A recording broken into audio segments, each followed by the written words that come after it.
Hey guys, Adele here. It is obviously not Tuesday. No matter what time zone you live in, this is not Tuesday anymore. I really apologize for that. I kind of just spaced out yesterday and forgot that it was Tuesday, or forgot that there was a YouTube channel I was a part of, or just kind of forgot that life existed. Yeah, it was a weird day. Yeah, let's move on. Anyway, before we get into this week's topic, I'd like to do a little housekeeping.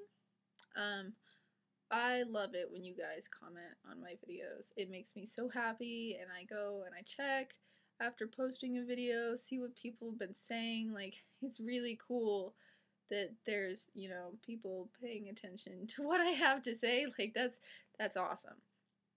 But, um, sometimes there isn't a reply button for your comment. And this is, I found out, a really big issue that YouTube has been having since they switched to their new comment system, which is connected to Google+. There's a lot of shit going on. I'm not entirely sure why there's not reply buttons, but if you could make sure when you publish your comment that it's public, I think that would really help. Unless you don't want me to reply, like, that's also cool. But if you have a question or something, like, I would like to answer that. So, getting on to the real serious stuff. Religion. I've grown up in America, and in America, religion is a really huge part of our culture.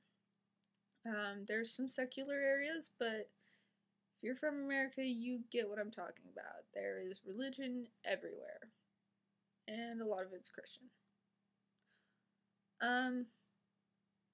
My experience with religion has been kind of interesting.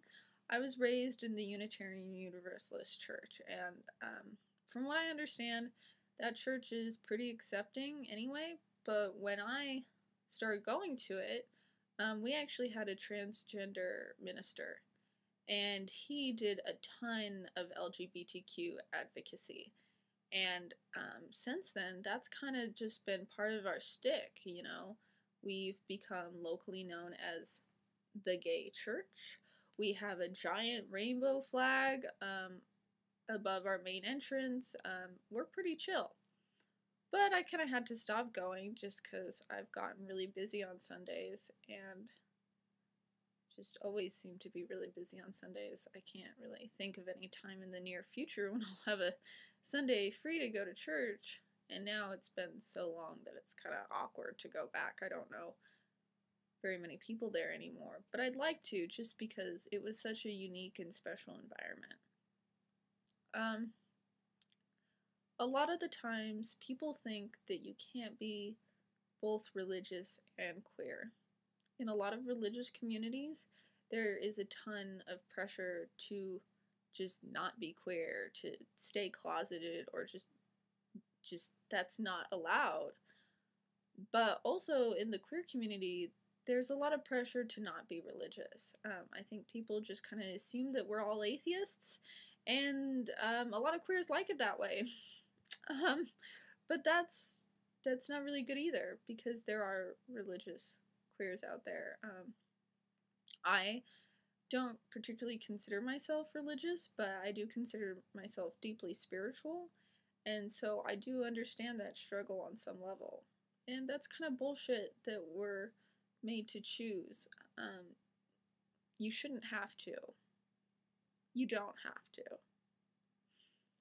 There are a lot of churches and religious and spiritual communities out there who are very accepting, and I think the hardest part is just having to try things out.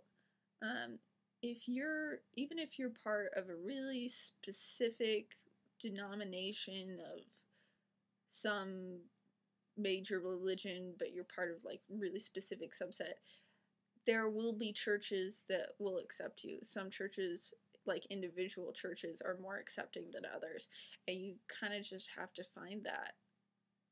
It's hard because sometimes it's not in your area, and sometimes you will be rejected, but they're out there. So as far as acceptance goes, some of the least accepting religions are based in Christianity. I'm going to say that I have nothing against Christianity, and if anything, I think it's kind of silly since Jesus' teachings were about love, to love people, especially those who are disenfranchised, and that's not what a lot of Christian groups have been doing. So I think that if you follow the teachings of Jesus more closely, then you will find more solace in that religion if you're queer. The Jewish community has been historically very accepting. My local synagogue has a lesbian rabbi, which is really, really cool.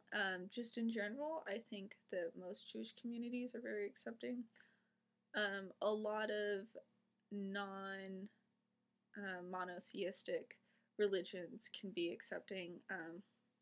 If you have any Native American blood in you, two spirits are gaining more momentum and recognition. Most Native American cultures actually had a place for people who weren't cisgendered in their communities and were accepted and became a really important part of their traditions before, genocide happened. But if you have Native American blood in you, that's a great option to look into. I don't really know about Islam. I don't know a whole ton about it, so I'm not going to say much about it, other than the Islamic friends that I have had are very accepting. But, it's probably similar to Christianity in that some communities are more accepting than others. So, basically, I guess my message for today is that you just kind of gotta keep fighting. You gotta keep fighting to find your place in the world. And that being queer and religious is very difficult. It's more difficult than it should be. It's more difficult than just being queer, which is like hella hard already. But you can do it if you stay strong. There are people out there who will accept you and love you. You just gotta find them. Okay, guys, I'll see you next week. I promise I'll have my video done on time. Yeah, I'm promising you. Bye.